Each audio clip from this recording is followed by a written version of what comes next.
By the 1760s, Boston had grown into one of the most influential cities in British North America, a dense and restless port shaped by commerce, imperial authority, and rising political strain. Its wharves were crowded with ships tied to the Atlantic world, its streets alive with merchants, laborers, and officials whose lives were increasingly entangled in the tensions between colony and crown. Within only a few decades, this same city would be pushed into revolution, marked by occupation and conflict, and ultimately reshaped as part of a new and independent nation.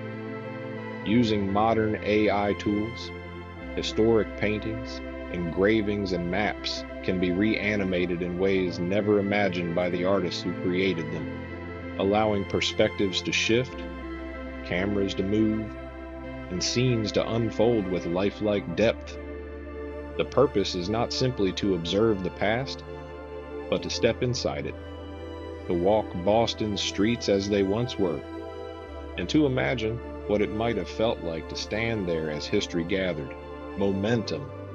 And by the end, when these locations are compared to their modern forms, the passage of time becomes visible, revealing what has vanished and what still endures.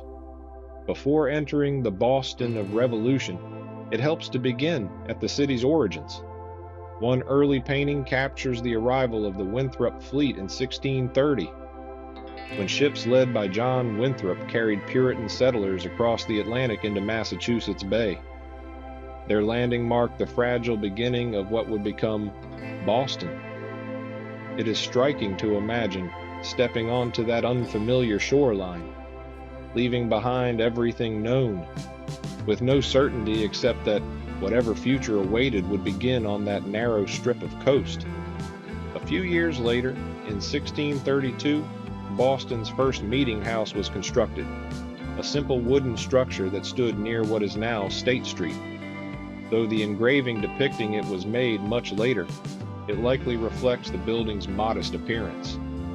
Functional and unadorned, it served as the civic and spiritual center of the young settlement, a reminder that Boston's earliest foundations still align closely with the layout of the modern city. As the 17th century gave way to the 18th, Boston remained small but steadily forming its identity.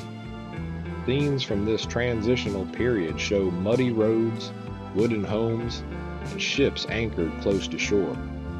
Life unfolded slowly, precariously balanced between survival and ambition.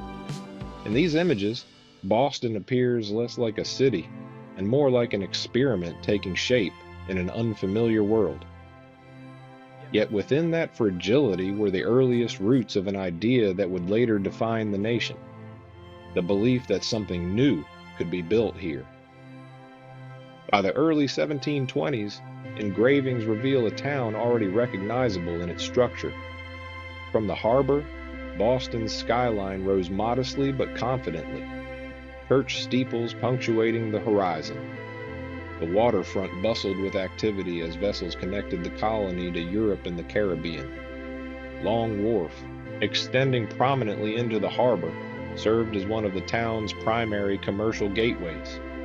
Here, cargo was unloaded, passengers arrived, and first impressions of Boston were formed. Nearby landmarks such as Christ Church, later known as Old North Church, anchored the growing neighborhoods.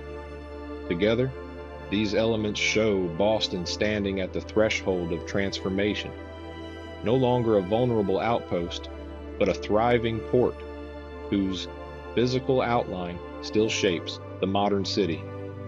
Guiding ships toward this harbor was Boston Light, first built in 1716 on Little Brewster Island. For sailors crossing the Atlantic, it was often the first sign of land after weeks at sea. The sight of its beacon must have carried immense relief, signaling that long journeys were nearing their end. Though destroyed by British forces during their evacuation in 1776, it was rebuilt in 1783 and continues to stand today, making it one of the oldest active lighthouse sites in America Guarding the harbor's entrance was Castle William on Castle Island, a powerful fortification symbolizing British military presence. Its cannons controlled the narrow approach to the city, reminding all who entered that Boston was not only a commercial hub, but also a strategic imperial stronghold. Moving inland across the river brought one to Cambridge and Harvard College, then a small but influential institution. Its early buildings, Harvard Hall, Stoughton Hall, and Massachusetts Hall, formed the nucleus of colonial higher education.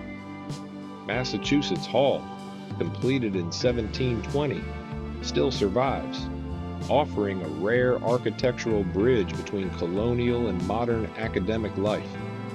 At the civic heart of Boston stood the old State House, seat of colonial government. Here, laws were debated, taxes imposed, and royal authority exercised. Proclamations delivered from its balcony reached crowds gathered below, placing the building at the center of public life. Nearby lay Boston Common, a shared open ground used for grazing, livestock, military drills, and daily recreation. British soldiers often trained there, their presence a constant visual reminder of imperial oversight.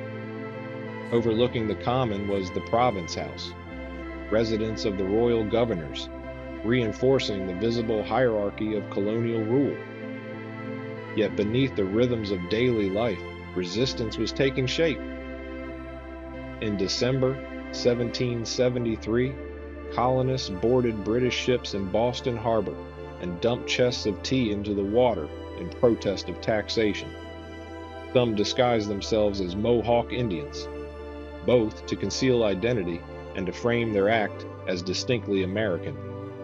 At the time, it was not yet mythologized as the Boston Tea Party, but it marked a decisive step toward open defiance.